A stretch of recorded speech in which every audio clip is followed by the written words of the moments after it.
Hey guys, welcome to the fourth lecture of the chapter Neural Control and Coordination. I am Harish Kumar और इस lecture में हम बात करने वाले हैं न्यूरॉन के बारे में। याद कीजिए पिछले लेक्चर में हमने नर्वस सिस्टम पढ़ना शुरू किया था जहाँ पे हमने सेल्स ऑफ नर्वस टिश्यू पढ़ा था। राइट, एक था न्यूरॉन और एक थे न्यूरोग्लियल सेल्स। पिछले लेक्चर में हमने न्यूरोग्लियल सेल्स के बारे में डिस्कस कर लिया था। अब बारी है न्यूरॉन के बारे में जानने की। तो पहले हम न्यूरॉन के कुछ बेसिक इंपॉर्टेंट पॉइंट्स समझेंगे, उसके बाद न्यूरॉन के स्ट्रक्चर को पढ़ेंगे। तो चलो सबसे पहले न्यूरॉन के बारे में कुछ बेसिक पॉइंट्स जान लेते हैं। चलिए तो बात करते हैं कुछ बेसिक पॉइंट्स या फिर इंपॉर्टेंट पॉइंट्स ऑफ न्यूरॉन। देखिए न्यूरॉन जो है सबसे पहले तो याद रखिएगा, it is the structural and functional unit of neural system. बिना न्यूरॉन के न्यूरल सिस्टम बन ही नहीं सकता। न्यूरल सिस्टम को बनाता कौन है? न्यूरॉन। तो स्ट्रक्चर कौन दे रहा है? स्ट्रक्चरली न्यूरॉन ही है जो एक न्यूरल सिस्टम को बना रहा है। न्यूरल सिस्टम जो फंक्शंस कर पाती है वो भी न्यूरॉन्स के बदौलत ही है। ठीक है, जो कंडक्शन है नर्व इम्पल्स का, जिसके बारे में हम आगे पढ़ेंगे किस तरीके से नर्व इम्पल्स का कंडक्शन होता है, वो सब न्यूरॉन के कारण होता है। तो जो हमारी नर्वस सिस्टम इतने अच्छे से फंक्शन कर पा रही है, क्यों? क्योंकि इसका जो स्ट्रक्चरल एंड फंक्शनल पार्ट है, जो फंक्शनल पार्ट है वो न्यूरॉन ही है। ठीक, आई होप इस लाइन का मतलब आपको समझ में आया होगा। आगे जाके हम एक बहुत ही शानदार टॉपिक पढ़ेंगे, कंडक्शन ऑफ नर्व इम्पल्स। वहाँ पे हम न्यूरॉन के जो फंक्शन है उसको बहुत डिटेल में जानेंगे। अभी तो कुछ बेसिक बातें कर रहे हैं। अगला point, neuron is a microscopic structure. Obviously neuron एक सेल है तो नेकेड आई से तो आपको दिखेगा नहीं, माइक्रोस्कोप का ही मदद लेना पड़ेगा। ठीक, न्यूरॉन हैज़ थ्री प्रॉपर्टीज़। ये मैं पहले भी बोल कर आया हूँ कि न्यूरॉन के पास तीन प्रॉपर्टीज़ होती है। एक तो ये डिटेक्ट कर लेता है स्टिमुलस को। स्टिमुलस का मतलब क्या है? सिग्नल। ठीक है, सिग्नल को डिटेक्ट कर लेगा। ठीक, यानी कि सेंस कर लेगा। सेंसिटिविटी इसके अंदर देखने को मिलती है। ठीक है, सेंसिटिव होते हैं। फिर सेंस करके स्टिमुलस को रिसीव भी कर लेता है और रिसीव करके एक्साइट भी हो जाता है। यानी कि न्यूरॉन्स जो है वो एक्साइटेबल है। जिसके अंदर एक्साइट होने की क्षमता है उसी को तो आप एक्साइटेबल कहोगे। ठीक, तो न्यूरॉन्स जो है वो एक्साइटेबल है, एक्साइट हो सकती है। ठीक है, स्टिमुलस जैसी मिलेगा सिग्नल तो एक्साइट हो जाएंगे, तो रिसीव करके एक्साइटेबल हो जाएगा और ट्रांसमिट भी करेगा। जो स्टिमुलस है, वो जो स्टिमुलस उसको मिला है उसका कंडक्शन भी करता है। ठीक है, तो कंडक्टिविटी भी करता है। ऑलराइट, तो न्यूरॉन्स की तीन प्रॉपर्टी है। एक तो सेंसिटिविटी, डिटेक्ट कर सकता है स्टिमुलस को। दूसरा आप कह सकते हो क्या? रिसीव कर सकता है स्टिमुलस को, यानी कि एक्साइटेबल है। रिसीव करके एक्साइटेड हो जाएगा तो एक्साइटेबल है। ठीक है, तो एक्साइटेबिलिटी एक दूसरा प्रॉपर्टी हो गया। पहला हो गया सेंसिटिविटी, फिर हो गया एक्साइटेबिलिटी, और तीसरा है कंडक्टिविटी। स्टिमुलस का कंडक्शन भी करता है। ठीक, चलिए आगे पढ़िए। अगला पॉइंट है, neuron is composed of three major parts. तीन हिस्सों का बना हुआ है ये न्यूरॉन। सबसे पहला पार्ट है सेल बॉडी, या जिसे साइटोन भी कहते हैं। दूसरा है डेंड्राइट्स। ठीक है, और तीसरा है एक्सॉन। एक्सॉन जो है ये लॉन्गेस्ट पार्ट है न्यूरॉन का। अभी हम न्यूरॉन के स्ट्रक्चर को समझेंगे। ठीक है, और इन तीनों मेजर पार्ट्स के बारे में हम डिस्कस करेंगे। सबसे पहले हम न्यूरॉन्स में सेल बॉडी, या जिसे साइटोन कहते हैं, उसके बारे में जानेंगे। तो moving on to the next slide. अच्छा हाँ, नेक्स्ट स्लाइड में जाने से पहले एक बहुत ही इंपॉर्टेंट बात है जो मैं आपको यहीं बता देना चाहता हूँ। देखिए, एक न्यूरॉन में, न्यूरॉन जो होता है उसके अंदर सेंट्रियोल जो होते हैं वो एब्सेंट होते हैं। ठीक है, आफ्टर बर्थ, जैसे ही आपका जन्म हुआ आपके अंदर के जो न्यूरॉन्स थे उनकी सेंट्रियोल जो थी वो ख़त्म हो गई। और आपको पता है सेंट्रियोल का बहुत ही इंपॉर्टेंट रोल होता है इन सेल डिवीजन। आपने पढ़ा होगा सेंट्रियोल एक बहुत ही इंपॉर्टेंट ऑर्गेनेल है जो कि सेल डिवीजन में मदद करता है। अब न्यूरॉन्स के अंदर बहुत सारे सेल ऑर्गेनेल होते हैं, जैसे माइटोकॉन्ड्रिया होता है, गोल्जी बॉडी होता है, एंडोप्लाज्मिक रेटिकुलम होता है, लेकिन सेंट्रियोल नहीं होता। तो न्यूरॉन के पास सेल डिवीजन करने की प्रॉपर्टी नहीं होती। देयरफॉर जो न्यूरॉन्स होते हैं lacks the property of cell division. अब आप बोलोगे sir neurons cell division divide नहीं करते, तो अगर न्यूरॉन्स डैमेज हो गए तो नए न्यूरॉन्स कैसे बनेंगे? क्योंकि सर न्यूरॉन्स अगर ऐसे डैमेज होते रह गए तब तो सारे न्यूरॉन ख़त्म हो जाएंगे, हमारा जो न्यूरल सिस्टम है वो कोलैप्स कर जाएगा, नर्वस सिस्टम काम करना बंद कर देगा। तो देखो, जन्म के बाद सेंट्रियोल एब्सेंट होता है, लेकिन जन्म से पहले जब हम एम्ब्रायनिक डेवलपमेंट के समय, जब हम एम्ब्रायो होते हैं, ठीक है, एम्ब्रायनिक स्टेज में जब हम होते हैं, ड्यूरिंग एम्ब्रायनिक डेवलपमेंट उस समय न्यूरॉन के अंदर सेंट्रियोल प्रेजेंट होता है। तो एम्ब्रायनिक डेवलपमेंट के समय ना बहुत सारे न्यूरॉन्स जो होते हैं वो बन जाते हैं, डिवीजन चलता रहता है क्योंकि सेंट्रियोल प्रेजेंट है एम्ब्रायनिक स्टेज में, एम्ब्रायनिक डेवलपमेंट के समय। तो सेंट्रियोल प्रेजेंट है न्यूरॉन में, तो न्यूरॉन धराधर धराधर धराधर डिवाइड करता है, और ऐसे माना जाता है अप्रोक्सीमेटली, अप्रोक्सीमेटली बोलूँ तो 100 बिलियन, ऐसे तो 86 पॉइंट समथिंग है, लेकिन आप एक रफ फिगर मान लो 100 बिलियन न्यूरॉन्स हमारे बॉडी में प्रेजेंट होते हैं। 100 बिलियन न्यूरॉन्स, ठीक है, ब्रेन में, हमारे ब्रेन में 100 बिलियन न्यूरॉन्स प्रेजेंट है, ठीक है। स्पाइनल कॉर्ड में भी अलग से प्रेजेंट है, कुछ बिलियन वहाँ पे भी है, लेकिन हम ब्रेन की बात करें तो 100 बिलियन। तो सोचो इतने ज़्यादा नंबर में न्यूरॉन्स ऑलरेडी बना हुआ है, और ये सब कब बना था? एम्ब्रायनिक डेवलपमेंट के समय, बिफोर बर्थ, जन्म से पहले, ठीक। और जन्म के बाद न्यूरॉन के अंदर जो सेंट्रियोल था ख़त्म हो गया, तो अब न्यूरॉन डिवाइड नहीं कर सकता, नए न्यूरॉन बन नहीं सकते। कोई बात नहीं, 100 बिलियन तो बनकर पहले से ही बैठे हुए हैं, ठीक। तो ये पॉइंट भी ध्यान रखिएगा। आई होप आपको ये पॉइंट अच्छे से समझ में आ गया होगा। तो याद रखिएगा, आफ्टर बर्थ सेंट्रियोल जो होता है, सेंट्रियोल वो न्यूरॉन में ख़त्म हो जाता है। तो आफ्टर बर्थ न्यूरॉन में सेंट्रियोल नहीं देखने को मिलेगा। तो यही एक इंपॉर्टेंट पॉइंट मुझे आपको समझाना था। अब हम अपने मेन मुद्दे की तरफ बढ़ते हैं, जो कि है न्यूरॉन्स के स्ट्रक्चर को समझना। तो सबसे पहले हम सेल बॉडी की बात करते हैं। तो moving on to the next slide. चलिए स्टूडेंट, तो सबसे पहले हम बात करते हैं स्ट्रक्चर ऑफ न्यूरॉन में सेल बॉडी या साइटोन की। देखिए ये जो आपको नज़र आ रहा है ना, यही आपका स्ट्रक्चर है न्यूरॉन का। ये पूरा का पूरा क्या है? न्यूरॉन। और इस न्यूरॉन का ये हिस्सा इसे हम कहते हैं सेल बॉडी, या इसका एक और नाम है साइटोन। अब सेल बॉडी या साइटोन के बारे में कुछ बातें जानिए। ये जो सेल बॉडी है ये कंटेन करता है साइटोप्लाज्म। सेल बॉडी का यहाँ पर एक साइटोप्लाज्म है, ठीक है, और बीच में यहाँ पर ये न्यूक्लियस है, ठीक। तो साइटोप्लाज्म में आपको सेल बॉडी में आपको क्या देखने को मिलेगा? ये साइटोन में आपको क्या देखने को मिलेगा? अंदर में cytoplasm. Alright, liquid part of साइटोन को हम कहते हैं साइटोप्लाज्म। साथ ही साथ यहाँ पे आपको सेल ऑर्गेनल्स नजर आएंगे। इस साइटोन में सेल ऑर्गेनल्स देखने को मिलेंगे। सेल ऑर्गेनल्स जैसे कि माइटोकॉन्ड्रिया, गोल्जी बॉडीज, न्यूक्लियस, साथ ही साथ एंडोप्लाज्मिक रेटिकुलम भी प्रेजेंट होगा। अच्छा, कौन सा सेल ऑर्गेनल प्रेजेंट नहीं होगा? सेंट्रियोल। आपको पता है आफ्टर बर्थ न्यूरॉन में सेंट्रियोल जो है वो खत्म हो जाता है। आफ्टर बर्थ आपको न्यूरॉन में सेंट्रियोल देखने को नहीं मिलेगा। चलिए आगे अगला पॉइंट समझिए।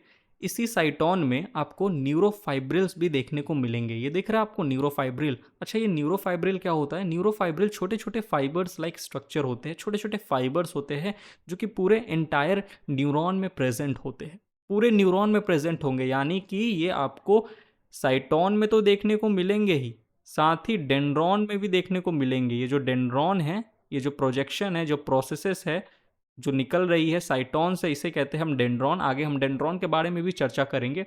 और ये लंबा सा एक प्रोसेस या ब्रांच जो आपको दिख रहा है, ठीक है, एक लंबा सा प्रोसेस, इसे हम कहते हैं एक्सॉन। तो डेंड्रॉन, साइटोन, एक्सॉन तीनों में ही आपको न्यूरोफाइब्रिल देखने को मिलेंगे, ठीक है। अच्छा, साथ ही साथ इस साइटोन में आपको एक और चीज़ देखने को मिलेगा जिसका नाम है निजल्स ग्रेन्यूल। निजल्स ग्रेन्यूल क्या है? एक बार जूम कर देता हूँ।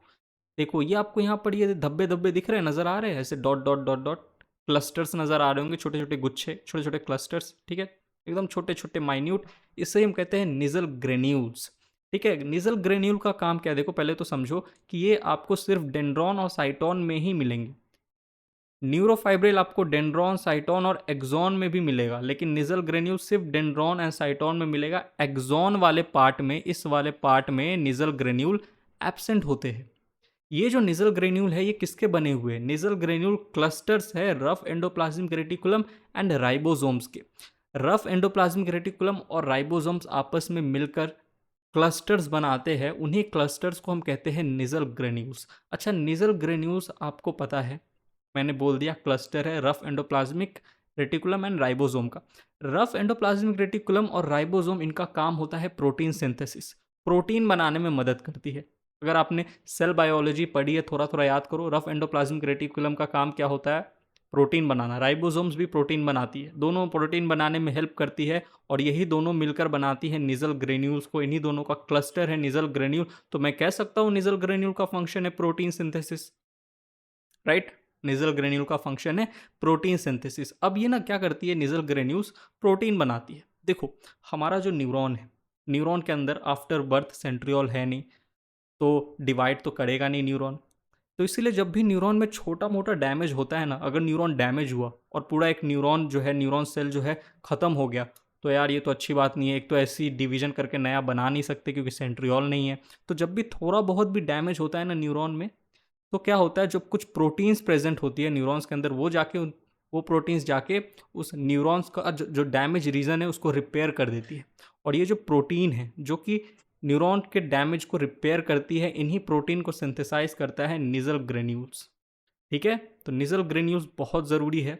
ठीक है, प्रोटीन सिंथेसिस करेगा और न्यूरॉन का जो हिस्सा है जो डैमेज हो गया, वहाँ पर वो जो प्रोटीन है जो सिंथेसाइज किया निजल ग्रेन्यूल, वो प्रोटीन पहुँचेगा उस डैमेज वाले रीजन पे, न्यूरॉन के डैमेज वाले रीजन पे, और उस डैमेज वाले रीजन को रिपेयर कर देगा।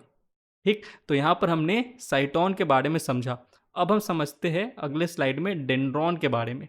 तो moving on to the next slide. अब स्टूडेंट जो हमारा अगला स्ट्रक्चर है वो है डेंड्राइट्स। देखिए ये यहाँ पे आपको ये प्रोसेसेस नज़र आ रहे हैं, प्रोसेस ऐसे जो प्रोजेक्शन इस तरीके से जो निकल रहा है, इसे हम कहते हैं प्रोसेस। ठीक है, ये जो इस तरीके से निकल रहा है ना, इसी को हम क्या कहते हैं, प्रोसेस। ये जो सेल बॉडी वाला रीजन से यहाँ पर जो प्रोसेस निकल रहे हैं, इसे हम कहते हैं स्टूडेंट डेंड्रॉन। अभी मैंने डेंड्राइट्स टर्म नहीं समझाया, अभी मैं डेंड्रॉन की बात कर रहा हूँ। ये जो सेल बॉडी वाले रीजन है, ये जो सेल बॉडी साइटोन, यहाँ से जो ये प्रोसेस निकले हैं, प्रोसेसेस निकले हैं, इन्हें हम कहते हैं डेंड्रॉन। ठीक है, ये जो डेंड्रॉन होते हैं, यहाँ पर आपको निजल ग्रेन्यूल्स एंड न्यूरोफाइब्रिल्स देखने को मिलेंगे। ठीक है, ये जो डेंड्रॉन है, यहाँ पर भी देखो ये निजल ग्रेन्यूल्स, ये जो क्लस्टर्स है आरबीसी और एंडोप्लाज्मिक रेटिकुलम के, ये प्रेजेंट है और साथ ही साथ न्यूरोफाइब्रिल्स भी प्रेजेंट होता है। ठीक है, अब समझिए यहाँ पर देखो मैंने बना दिया है जो न्यूरोफाइब्रिल है और ये जो निजल ग्रेन्यूल्स है, ये डेंड्रॉन में भी प्रेजेंट होंगे, साइटोन में भी होते हैं। अब देखिए जो डेंड्रॉन है ना, ये डेंड्रॉन, इससे फर्दर यहाँ पर देखिए और भी ब्रांचेस निकली है। ठीक है, यही ब्रांचेस जो है इन्हें हम कहते हैं डेंड्राइट्स। तो सुनो, साइटोन से जो प्रोसेस निकला, जो पहला प्रोसेस निकला, उससे डेंड्रॉन, डेंड्रॉन से भी आगे जाके जो ब्रांचेस निकले उसे हम कहते हैं डेंड्राइट्स। ठीक है, अब डेंड्राइट्स के बारे में कुछ बातें हम जान लेते हैं। चलिए, डेंड्राइट्स जो है ये हाईली ब्रांच स्ट्रक्चर है। देखो पहले तो ये ब्रांच निकला साइटोन से, जिसे हमने कह दिया डेंड्रॉन, ये प्रोसेस, फिर उसके बाद और ब्रांच निकला और हाईली ब्रांच स्ट्रक्चर निकला, उसे हम कहते हैं डेंड्राइट। तो डेंड्राइट्स जो है ये हाईली ब्रांच स्ट्रक्चर है और इसी डेंड्राइट्स पे प्रेजेंट होते हैं रिसेप्टर्स। ठीक है, जैसे यहाँ पे देखो ये क्या है, ये भी डेंड्राइट्स है, तो यहाँ पर इस तरीके से देखो एक रिसेप्टर प्रेजेंट है। अच्छा, इस रिसेप्टर का काम क्या है, ये स्टिमुलस को रिसीव करता है, जो सिग्नल आता है ना स्टिमुलस, उसको रिसीव करेगा। ठीक है, रिसेप्टर का काम है। ठीक, तो रिसीव करेगा स्टिमुलस को कौन, रिसेप्टर, एंड देन जनरेट करेगा impulse known as graded potential. तो जैसी जैसी स्टिमुलस आया, ठीक है, तो इस डेंड्राइट ने उस स्टिमुलस को क्या किया, रिसीव किया, क्योंकि इस डेंड्राइट पे प्रेजेंट है रिसेप्टर, और रिसेप्टर ही है वो जो रिसीव करता है स्टिमुलस को। अच्छा, जैसी स्टिमुलस को रिसीव करता है ना, उसके बाद जो डेंड्राइट है ये एक इम्पल्स जनरेट करता है। स्टिमुलस को रिसीव किया और सिग्नल को रिसीव किया और इम्पल्स को जनरेट किया। जिस इम्पल्स को जनरेट किया उसे हम कहते हैं ग्रेडेड पोटेंशियल। तो ग्रेडेड पोटेंशियल जो इम्पल्स है कहाँ जनरेट हो रहा है, डेंड्राइट्स पे, याद रखिएगा। और उसके बाद ये जो इम्पल्स जनरेट हुआ है जिसे हम कहते हैं ग्रेडेड पोटेंशियल, इसी इम्पल्स को जो डेंड्राइट है आगे कंडक्ट कर देगा towards the cell body. This is what, dendrite. Dendrite के ऊपर प्रेजेंट रिसेप्टर, जैसी सिग्नल आता है या स्टिमुलस आता है, इस स्टिमुलस को कौन रिसीव करता है, डेंड्राइट पे प्रेजेंट रिसेप्टर। उसके बाद यहाँ पर स्टिमुलस को रिसीव करके डेंड्राइट क्या बनाता है, इम्पल्स जनरेट करता है। इस इम्पल्स को हम क्या कहते हैं, इस इम्पल्स को सर हम कहते हैं ग्रेडेड पोटेंशियल। उसके बाद ग्रेडेड पोटेंशियल जैसी जनरेट हुआ, ठीक है, जो इम्पल्स जैसे हम ग्रेडेड पोटेंशियल कह रहे हैं, उसी इम्पल्स को जो डेंड्राइट है किस तरफ भेज देता है, साइटोन या सेल बॉडी की तरफ। बताओ, इतनी बातें क्लियर है? अरे इसको मैं और अच्छे से समझाऊंगा जब मैं आपको कंडक्शन ऑफ नर्व इम्पल्स पढ़ाऊंगा। ठीक है, किस तरीके से कंडक्शन होता है नर्व इम्पल्स का। बट अभी तो एक बेसिक आइडिया दे रहा हूँ, स्ट्रक्चर समझा रहा हूँ, तो सोचा ये भी बातें आपको बताता चलूँ ताकि आगे आपको दिक्कत ना हो जब मैं कंडक्शन ऑफ नर्व इम्पल्स आपको समझाऊँ। ठीक, चलिए, तो आई होप आपको ये बातें समझ में आई होगी। अब आगे बढ़ते हैं, चलिए। तीसरा जो हमारा स्ट्रक्चर है न्यूरॉन का, वो है एक्सॉन। एक्सॉन को हम नर्व फाइबर भी बुलाते हैं। ये जो पार्ट है आपका, यही हमारा क्या, न्यूरॉन, मतलब यही न्यूरॉन का एक्सॉन है, हमारा थोड़ी न्यूरॉन का एक्सॉन है, ठीक है। चलिए, अब एक्सॉन का एक और नाम नर्व फाइबर, तो मैंने यहाँ पे लेबलिंग कर दी। ये जो आपको दिख रहा है, ये जो प्रोसेस लंबा सा, ठीक है, ये जो प्रोसेस है लंबा सा, इससे ही हम कहते हैं एक्सॉन, ठीक है। तो एक्सॉन कहाँ से ओरिजिनेट हो रहा है, कहाँ से, सेल बॉडी से। सेल बॉडी से एक एक लंबी सी प्रोसेस, लंबी सी ब्रांच या लंबी सी प्रोसेस निकलती है, उसे हम कहते हैं एक्सॉन, ठीक है। और इसी सेल बॉडी या इसी साइटोन से बहुत सारी ऐसे प्रोसेस निकलती है जिसे हम कहते हैं डेंड्रॉन, ठीक है। लेकिन ये जो प्रोसेस होती है छोटी छोटी होती है, लेकिन एक प्रोसेस जो बहुत ही लंबी होती है, लंबी सी, लॉन्गेस्ट स्ट्रक्चर ऑफ न्यूरॉन, ठीक है, उसे हम कहते हैं एक्सॉन, जो लंबी वाली प्रोसेस है। एक्सॉन का नंबर कितना होगा, सिर्फ एक ही होगा। डेंड्रॉन तो बहुत सारे हैं, लेकिन एक्सॉन जो होगा वो सिर्फ एक ही होगा नंबर में। चलिए आगे देखिए, axon is the longest part of neuron, ठीक है, लॉन्गेस्ट पार्ट है न्यूरॉन का। It is the main functional and main structural part of neuron, ठीक है। ये main functional and structural part है न्यूरॉन का, क्योंकि जो कंडक्शन होता है ना नर्व इम्पल्स में, सबसे ज़्यादा इन्वॉल्वमेंट एक्सॉन की होती है, ठीक है। सबसे ज़्यादा रोल प्ले करता है axon during the conduction. Conduction मतलब क्या, भेजना, भेजना किसको, नर्व इम्पल्स को। तो नर्व इम्पल्स के कंडक्शन के समय एक्सॉन का बहुत बड़ा रोल होता है, इसलिए इसे हम main functional and structural part कहते हैं न्यूरॉन का। मैं आपसे सवाल पूछूं, न्यूरल सिस्टम का main structural and functional part क्या है, तो आप बोलोगे न्यूरल सिस्टम का, तो सर न्यूरॉन है। और अगर मैं आपसे पूछूं न्यूरॉन का स्ट्रक्चरल एंड फंक्शनल पार्ट कौन है, तो आप कहोगे एक्सॉन। साइटोन या डेंड्रॉन नहीं कहोगे, आप कहोगे एक्सॉन, ठीक है। चलिए, मेम्ब्रेन ऑफ एक्सॉन, एक्सोलेमा, जो मेम्ब्रेन है, ठीक है, रुको जूम करता हूं, ये एक्सॉन है। इस एक्सॉन का ये जो मेम्ब्रेन है, ठीक है, इसे हम कहते हैं एक्सोलेमा। एक बार लेबल कर देता हूं, देखो ये जो मेम्ब्रेन, ठीक है, ये जो मेम्ब्रेन है इसे हम कहते हैं axolemma. The membrane of axon is known as axolemma and the cytoplasm of axon is known as axoplasm, ठीक है, axoplasm. Cytoplasm of cyton is known as neuroplasm. Cytoplasm of axon is known as axoplasm. ये जो अंदर में जो liquid part होगा, ठीक है, वो क्या है, एक्सोप्लाज्म, एक्सॉन के अंदर के तरफ, ओके। और एक्सॉन का जो मेम्ब्रेन है एक्सोलेमा। चलिए आगे देखिए, ये जो एक्सोप्लाज्म है, ठीक है, एक्सोप्लाज्म ये क्या क्या कंटेन करता है, इसके अंदर आपको न्यूरोफाइब्रिल्स देखने को मिल जाएंगे। देखो न्यूरोफाइब्रिल्स तो हर जगह प्रेजेंट है, डेंड्रॉन में भी प्रेजेंट है, साइटोन में भी प्रेजेंट है, और एक्सॉन में भी प्रेजेंट है, ठीक है। निजल ग्रेन्यूल्स डेंड्रॉन में भी प्रेजेंट है, साइटोन में भी प्रेजेंट है, लेकिन एक्सॉन में निजल ग्रेन्यूल्स एब्सेंट होते हैं, ठीक है। तो याद रखिएगा, एक्सॉन में आपको न्यूरोफाइब्रिल्स दिख जाएंगे, अदर सेल ऑर्गेनल्स जैसे माइटोकॉन्ड्रिया दिख जाएंगे, बट निजल ग्रेन्यूल्स जो होते हैं वो एब्सेंट होते हैं, आपको निजल ग्रेन्यूल्स नहीं नजर आएंगे, ठीक है। चलिए अब आगे समझिए, आगे जो पॉइंट है मैं आपको समझाने जा रहा हूं, उसका नाम है एक्सॉन हिलॉक। देखो मैंने क्या कहा, साइटोन से, ये जो साइटोन है ना सेल बॉडी, इससे एक लंबा सा प्रोसेस ओरिजिनेट हो रहा है जिसे हम कहते हैं एक्सॉन। जिस रीजन से, जिस रीजन, ठीक है, ये रीजन, इस रीजन से देखो ओरिजिनेट हो रहा है ना एक्सॉन, तो जिस रीजन से ये एक्सॉन ओरिजिनेट हो रहा है उसे हम कहते हैं एक्सॉन हिलॉक, एक्सॉन हिलॉक, ठीक है। चलिए, ये जो रीजन है, the region on cell body, cell body का वो region from where the axon originates, ठीक। At this region nerve impulse is generated known as action potential. इस ही रीजन पे, इस एक्सॉन हिलॉक पे जो नर्व इम्पल्स जनरेट होता है उसे हम कहते हैं एक्शन पोटेंशियल। डेंड्राइट्स पे जो नर्व इम्पल्स जनरेट होता है उसे हम कहते हैं ग्रेडेड पोटेंशियल। एक्सॉन हिलॉक पे जो नर्व इम्पल्स जनरेट होता है उसे हम कहते हैं एक्शन पोटेंशियल। याद रहेगा, अगर नीट में पूछ ले क्वेश्चन सीधा कि बताओ जो एक्शन पोटेंशियल है वो कहाँ पे जनरेट हो रहा है, तो याद रहेगा एक्सॉन हिलॉक। ठीक है, आपसे पूछ लिया ग्रेडेड पोटेंशियल कहाँ पे जनरेट हो रहा है, तो आप कहोगे डेंड्राइट्स पे, या अगर ऑप्शन में डेंड्राइट्स नहीं है तो डेंड्रॉन टिक करके आ जाना। ठीक, जब ग्रेडेड पोटेंशियल की बात करते हैं, ऑलराइट, डेंड्राइट्स पे जनरेट होती है।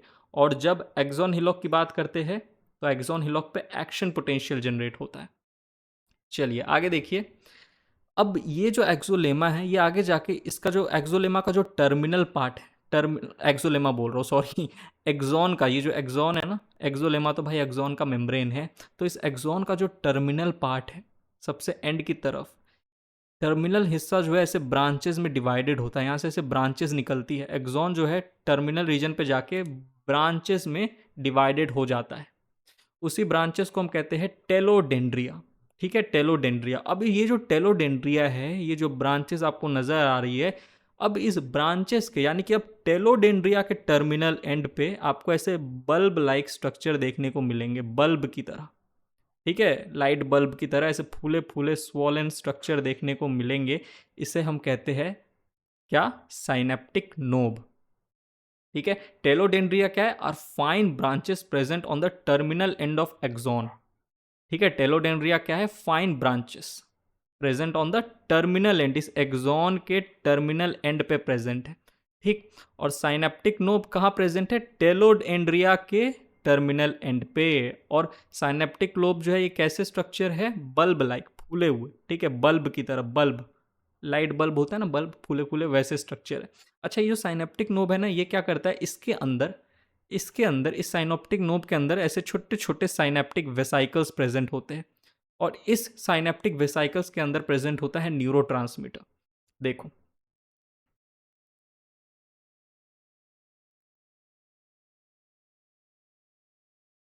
मान लो ये क्या है, ये है टेलोडेंड्रिया। टेलोडेंड्रिया के एंड में ये क्या है, साइनेप्टिक नोब प्रेजेंट है। ठीक, इस साइनेप्टिक नोब के अंदर, मैं एस के से लिख दे रहा हूँ साइनेप्टिक नोब, इस साइनेप्टिक नोब के अंदर प्रेजेंट होते हैं साइनेप्टिक वेसाइकल्स, और इस साइनेप्टिक वेसाइकल्स के अंदर, ठीक है, इस साइनेप्टिक वेसाइकल्स के अंदर प्रेजेंट होते हैं इस तरीके से न्यूरोट्रांसमीटर। ठीक है, क्या प्रेजेंट है, येलो कलर का जो मैंने बनाया वो क्या है, न्यूरो ट्रांसमीटर्स। न्यूरोट्रांसमीटर्स के बारे में मैं आपको कब बताऊंगा, जब मैं आपको साइनैप्स के बारे में पढ़ाऊंगा, साइनैप्स। ठीक है, जब हम साइनैप्स के आगे वाला टॉपिक है वहाँ पे हम देखेंगे, अभी छोड़ो, अभी क्यों मैं आपको डराऊँ फालतू में। तो अभी तो बस आप इतना ही याद रखो, synaptic knob contain synaptic vesicles in which neurotransmitters are present. बोलो, इतना याद रहेगा। तो यहीं पे ये जो लेक्चर है, स्ट्रक्चर एक बार देख लेता हूँ, और कुछ तो है नहीं, नहीं और कुछ नहीं है, मैं ना भूल जाता हूँ, स्लाइड खुद बनाता हूँ लेकिन इतना सारा स्लाइड बनाता रहता हूँ कि मैं भूल जाता हूँ कि एंड वाला पार्ट क्या है। ठीक, तो इसलिए एक बार मैंने चेक कर लिया था, अब कुछ नहीं है। तो न्यूरॉन हमने यहाँ पे कंप्लीट किया। ठीक है, स्ट्रक्चर ऑफ न्यूरॉन हमने समझा। ऑलराइट, हमने क्या देखा, हमने पढ़ा साइटोन या सेल बॉडी के बारे में, फिर हमने पढ़ा डेंड्रॉन के बारे में, फिर हमने पढ़ा एक्सॉन के बारे में। अब अगला लेक्चर में हम टाइप्स ऑफ न्यूरॉन देखेंगे कि कितने तरह के न्यूरॉन होते हैं। न्यूरॉन भी बहुत तरह के होते हैं on the basis of structure. ठीक है, ऑन द बेसिस ऑफ फलाना फलाना चीज़ें, और भी बहुत सारी बेसिस के हिसाब से हम न्यूरॉन्स को बहुत टाइप में डिवाइड करते हैं। तो वो हम अगले लेक्चर में समझेंगे, उसका टेंशन अभी नहीं लेने का। अभी तो आपको स्ट्रक्चर ऑफ न्यूरॉन अच्छे से समझना है, याद रखना है। ठीक, तो अगेन, अगर आपको लग रहा है कि ज़्यादा पढ़ाया हूँ मैं, तो एनसीईआरटी याद कर लो, लेकिन समझने के लिए, जैसा कि मैं हमेशा कहता हूँ, लेक्चर्स देखो। लेक्चर्स हमेशा एक थिंकिंग, जो आपका कॉन्सेप्ट होता है ना, कंसेप्चुअली कैसे सोचना है, वो जो उसको डेवलप करने के लिए हम लेक्चर्स देखते हैं। तो इसीलिए लेक्चर्स आप जितना डिटेल में हो सके देखो, लेकिन याद हमेशा एनसीईआरटी वाले डेटा, एनसीईआरटी वाले कॉन्सेप्ट्स ही रखना। ठीक है, याद अच्छे से। चलिए, तो यहीं पे ये लेक्चर होता है समाप्त। मिलता हूँ मैं आपसे न्यूरल कंट्रोल एंड कोऑर्डिनेशन के अगले लेक्चर में। तब तक के लिए bye, thank you, take care.